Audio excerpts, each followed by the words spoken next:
Good morning, class 12th. So this is the second part of EMI. So now the methods of producing induced EMF. तो EMF produce करने के अलग अलग तरीके होते हैं जिस पे डिपेंड करता है कि फ्लक्स चेंज हो जाए। तो सबसे पहला चीज़ होती है by changing the magnetic field. तो इफ़ यू रिमेंबर के we were discussing earlier the factors affecting the flux, तो फ्लक्स में जो जो फैक्टर्स हैं वही सारे मेथड बन जाएंगे। जैसे पहला केस है phi equals to B A cos theta होता था, तो बी चेंज कर देंगे तो फ्लक्स चेंज हो जाएगा। सो this is the first case.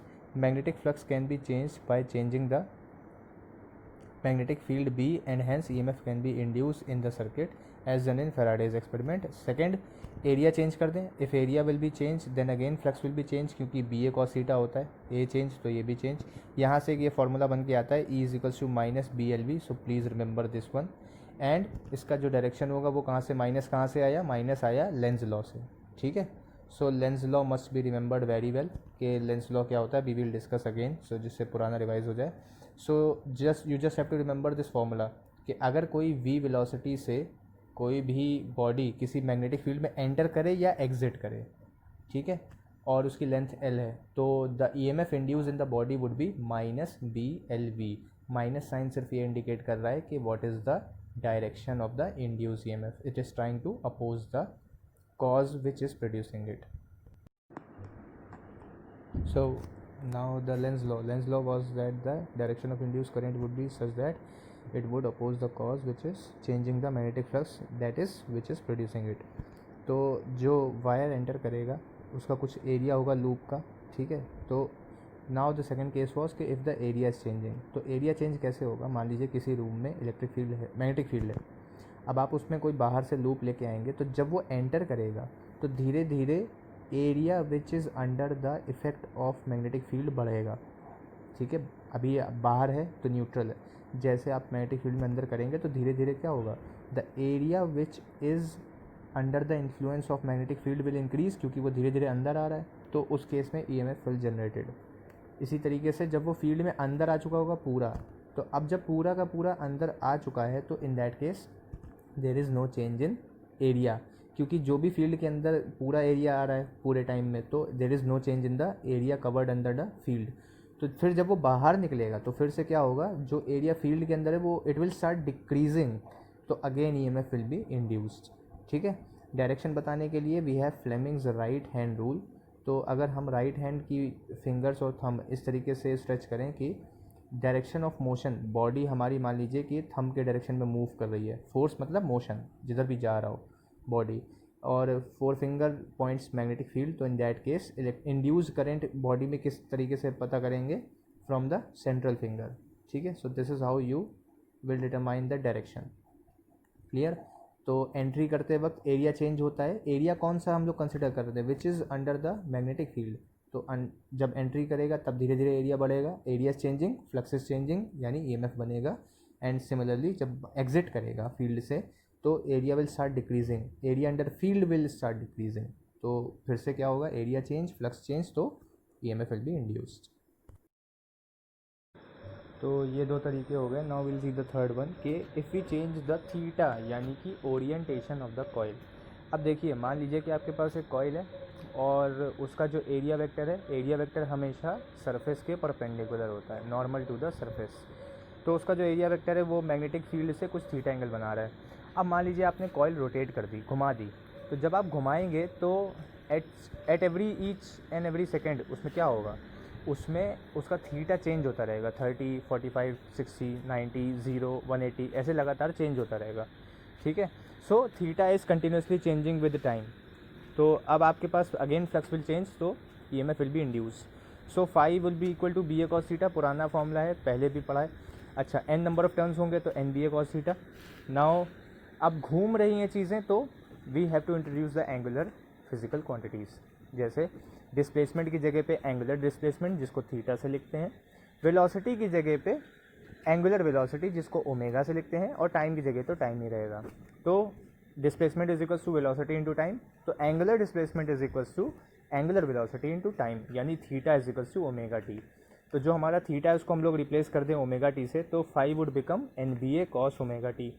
अब हमारा जो EMF है वो कहाँ से आता है, change in flux upon time.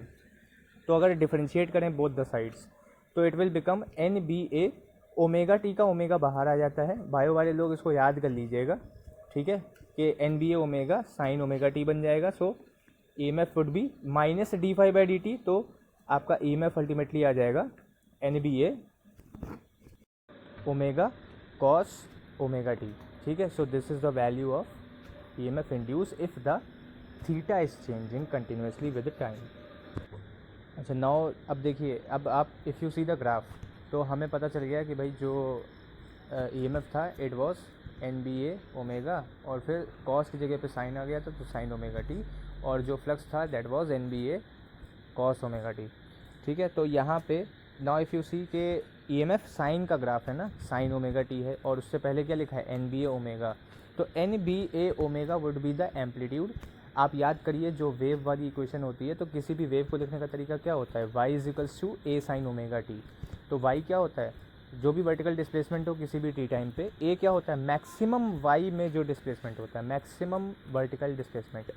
तो यहाँ पे देखिए ये जो ग्राफ है ये साइन का ग्राफ है, ठीक है। So it is with respect to time, और ई एम एफ की वैल्यू है, जो पीक वैल्यूज़ हैं वो क्या होंगी, N B A omega which is the maximum E M F, ठीक है। So this is what is the basic of principle of generators के विद टाइम क्या होता है, जो ई एम एफ है it keeps on changing and hence the current also keeps on changing because current is induce E M F upon resistance.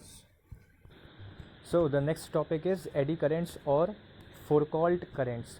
फोरकॉल्ट current नाम आपको boards में कभी नहीं पाया जाएगा, आपको नाम सुनाई देगा eddy currents. So what is eddy currents, so the induced circulating यानी looping currents produce in a solid metal due to change in the magnetic field और flux is called eddy currents. अभी तक हमने क्या बात की कि कोई लूप है, सर्कुलर लूप हो सकता है, रेक्टेंगुलर हो सकता है, स्क्वायर हो सकता है। लूप का मतलब क्या हुआ, बीच में खाली है वो, ठीक है, बीच में कुछ भी नहीं है। लेकिन अगर हम कोई सॉलिड प्लेट उठा लें मेटल की, यानी कि उसमें पूरा प्रॉपर वॉल्यूम है, ठीक है, तो उस केस में क्या होता है, जब आप उसको मैग्नेटिक फील्ड में लाएंगे तो अब देखिए यहाँ पे वैसे तो मालूम है कि करंट हमेशा बाउंड्री पे चलेगा। फॉर एग्जांपल आपके पास कोई सर्कुलर रिंग है तो आपको मालूम है करंट क्लॉकवाइज या एंटी क्लॉकवाइज चलेगा। लेकिन अगर उस पूरे को डिस्क बना दें, डिस्क मतलब पूरा भर दें, so it is a solid disc, तो उस केस में बताओ करंट कैसे चल सकता है। तो in that case eddy currents are produced. So always remember eddy currents are produced when you have a solid metal body. Solid मतलब कि वो खाली नहीं है, खोखली नहीं है, इट इज़ नॉट हॉलो। सो उसमें क्या होता है, अलग अलग पोजीशन पे, अलग अलग पॉइंट्स पे, जैसे जैसे फ्लक्स में जहाँ जहाँ चेंज होता है वहाँ वहाँ गोल गोल सर्कुलर फॉर्म में ईएमएफ, छोटे छोटे फॉर्म में करंट इंड्यूस होता जाता है। So that is called eddy currents. So इनका बेसिकली आप यूज़ कर सकते हैं, इट हैज़ डिफरेंट यूजेस, जैसे it can be use in furnace, it can be use in speedometer, it can be use in beat galvanometer. Electric brakes very important, जो maglev होती है, magnetic levitation, उसमें रोकने का जो तरीका होता है, ब्रेक का तरीका होता है, उसमें जो एक्चुअली ट्रैक है it is not in direct contact with the train, so that is called maglev, magnetic levitation. तो उसमें रोकने के लिए ब्रेक कैसे लगता है, उसमें ब्रेक लगता है एडी करेंट्स के ही थ्रू, ठीक है। लेंस लॉ अपोज करता है ना मोशन को, तो वहीं से आता है। Then it is also use in energy meters, it is also use in diathermy, it is a certain type of instrument और डिवाइस, ठीक है। So this much is pretty much for eddy currents. Eddy currents में मैं आपको बताता हूँ क्या use किया जाता है, एप्लीकेशंस आर आज, ठीक है, एडी करेंट की डेफिनेशन इज आज। इसके अलावा how can AD currents be reduce, तो वो मैं आपको बता देता हूँ। If you reduce the solid area of the metal body, what is the reason, अगर आप जैसे मान लीजिए जिसको बोलते हैं ग्रिल्स बनाना, ग्रिल्स क्या होता है कि पूरी सॉलिड मेटल बॉडी है उसमें से आप काफ़ी एरिया निकाल लीजिए, तो जो एडी करेंट्स होते हैं वाई दे आर प्रोड्यूस और on what basis they are produce. पहला तो रीज़न तो वही है कि अगर मैं फ्लक्स में चेंज होगा तो ईएमएफ इंड्यूस होगा, करंट इंड्यूस होगा, बट वो बनते कहाँ पे हैं, बनते हैं जो सॉलिड पार्ट होता है मेटल का। लेकिन अगर आप उसमें बीच बीच में काफ़ी सारे ग्रिल्स बना देंगे, मतलब होल्स क्रिएट कर देंगे या स्पेस क्रिएट कर देंगे, तो एडी करंट को फैलने की, एडी करंट को चलने की जगह नहीं मिलेगी। So in this way you can reduce eddy currents, ठीक है। So this is the only way to reduce, that is to reduce the actual area of the surface area of the entire metal body. So this thing, definition and uses. Use में सिर्फ 3 याद कर लीजिएगा बहुत है, ठीक है, कोई भी 3, तो दैट वुड बी सफिशिएंट। एक फर्नेस याद कर लीजिएगा, एक ब्रेक वाला याद कर लीजिएगा और एक कोई और याद कर लीजिएगा। So this will suffice for your boards examiner. So now we'll start with the self induction that is one of the type of induction. इसमें देखिए क्या होता है, वही था, एक कॉइल मैग्नेट थी तो उसमें EMF इंड्यूस होता था। सो इसमें जो रूल है वो क्या है कि whatever flux is there it is directly proportional to the induce current. अगर जितना ज़्यादा फ्लक्स होगा उतना ज़्यादा करंट इंड्यूस जो है उसकी वैल्यू होगी। प्रोपोर्शनलिटी साइन रहेगा, प्रोपोर्शनलिटी साइन हटाएंगे तो L नाम का कॉन्स्टेंट आएगा, ठीक है। So if you have to find induce EMF तो आप क्या करेंगे, it has to be minus d∅/dt। तो दोनों तरफ डिफरेंशिएट कर दीजिए। तो अगर मैं phi इक्वल्स टू Li को दोनों तरफ डिफरेंशिएट करूँ तो it will B d∅/dt on the left hand side, right hand side में L तो कांस्टेंट है, प्रोपोर्शनलिटी से आया था, तो L बाहर कर दीजिए एंड इनटू di/dt। तो this is the formula for EMF for self induction, ठीक है। तो अगर आप यहाँ पे di/dt को बंद कर लें तो EMF विल बी L, ठीक है। तो इस यहाँ से डेफिनेशन बन जाती है कि self induction is defined as the EMF induced when the rate of change of current is 1, ठीक है। So always remember one more thing कि self induction is also called inertia of electricity. ये आपसे MCQ में पूछ सकता है, ठीक है। So this much would be sufficient for self induction. Now self induction की यूनिट क्या होगी, तो its unit is henry. Please remember this, Henry है, कैपिटल H से रिप्रेजेंट होता है एंड ये L की वैल्यू मैं बता रहा हूँ, ठीक है, जो कॉन्स्टेंट था। नाउ अगर सोलेनॉइड में सेल्फ इंडक्शन की बात करें, जो कि हम लोग पहले वो उसमें एग्जाम्पल में देखे थे, तो in that case B is equal to mu not NI, this is the field inside the solenoid. तो अगर हम इसमें n नंबर ऑफ टर्न्स होते तो वही BNI और अपॉन L होता। अब now if we multiply its field with area, ठीक है, तो BA बन जाएगा, तो it will become mu not capital NI upon L, यानी field of solenoid multiplied by A area. So this BA will become what, it will become the value of flux, क्योंकि BA होता है flux, ठीक है। तो यहाँ से आपको अगर आप वैल्यू याद करना चाहें तो for solenoid what is the value of flux, it is mu not NI A upon L, ठीक है, इसको याद कर सकते हैं आप। And since for self induction phi is equals to Li, तो you can find the value of L। तो अगर आप phi की वैल्यू सब्सटीट्यूट कर दीजिए, I कैंसिल हो जाएगा, you will get the value of L for solenoid, ठीक है। ये फॉर्मूला याद कर लीजिएगा। And the formula which is given in the right corner half L I0 square, तो this will be the formula for work done या energy in the inductor, ठीक है। इससे ज़्यादा याद करने की आपको कोई भी चीज़ नहीं ज़रूरत है। In case of self induction this will be sufficient with including numericals. So now if you talk about mutual induction, तो this was a second way of inducing current and EMF। तो इसमें क्या होता था, पहली कॉइल में current आता था और दूसरी कॉइल जो न्यूट्रल रखी थी उसमें EMF इंड्यूस होता था और करंट इंड्यूस होता था। तो अगर मान लिया जाए कि पहली कॉइल में जितना ज़्यादा करंट होगा फ्लक्स उतना ज़्यादा चेंज होगा, तो whatever is the flux generating in the second coil it is actually directly proportional to the current of the first coil, क्योंकि वहीं से फ्लक्स जनरेट हुआ। तो प्रोपोर्शनलिटी साइन हटाएंगे तो in this case we will get capital M as the constant. So now we have phi is equals to MI1। Please remember I1 कौन सा current है, फर्स्ट कॉइल में, क्योंकि उसी की वजह से फ्लक्स आया है, ठीक है। और हम लोग फ्लक्स किसका कैलकुलेट कर रहे हैं, सेकेंड कॉइल का। सो EMF चाहिए तो क्या करना पड़ेगा, we have to differentiate phi with respect to time with including minus sign. तो यहाँ पे वही चीज़ होगी जो पिछले वाले में हुई थी, तो EMF का फॉर्मूला बन जाएगा -M di/dt, ठीक है। सो अगेन म्यूचुअल इंडक्शन की भी वही यूनिट होती है जो किसी भी इंडक्शन की होती है, यानी कि henry. So this is for mutual induction. इसके बाद वील सी कि in case of solenoid how it is calculated. So magnetic inductance और you can say mutual inductance of two long coaxial solenoid. तो अब आपके पास दो सोलेनॉइड है, ठीक है, याद करिए, दो कॉइल्स थी आपके पास, एक में करंट था, दूसरे में फ्लक्स जनरेट होके EMF और इंड्यूस हुआ था और करंट इंड्यूस हुआ था। सो पहली वाली कॉइल की अगर 111 मान लें और दूसरे को 222 मान लें, तो पहले वाले में क्या होगा, उसकी जो फील्ड होगी it will be B1 is equal to mu not N1 I1, और जो दूसरे में फ्लक्स जनरेट होगा वो क्या होगा, इट विल बी BA। अब B क्या होगा, B will be field generated by the first coil क्योंकि उसमें करंट था, और A क्या होगा, area of the second coil जिसमें एक्चुअली फ्लक्स जनरेट हो रहा है।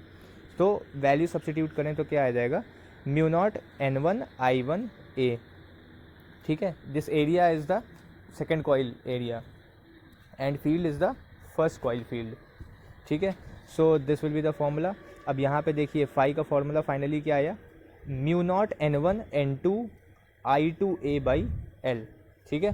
सो यहाँ से आप phi की वैल्यू वही पुट कर दीजिए, क्या थी, M इंटू I1, तो I1 कैंसिल हो जाएगा, you will get the value of m in terms of n1 n2 and area. ठीक है, तो रिमेंबर दिस फॉर्मूला, m की वैल्यू याद रखिएगा, वहाँ पे l की वैल्यू याद रखिएगा.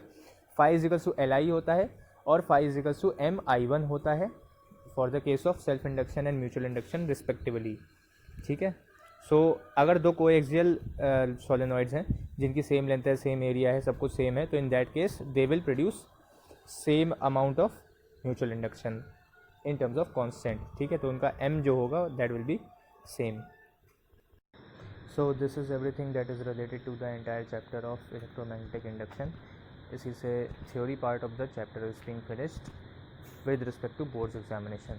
ठीक है, सो इतनी इससे ज़्यादा आपको जो है पढ़ने की कोई खास आवश्यकता नहीं है. Now everything depends on the reasoning based questions and numericals. ठीक है, so if you have any particular doubt, so you can definitely ask me in the comment section or in the group. Thank you.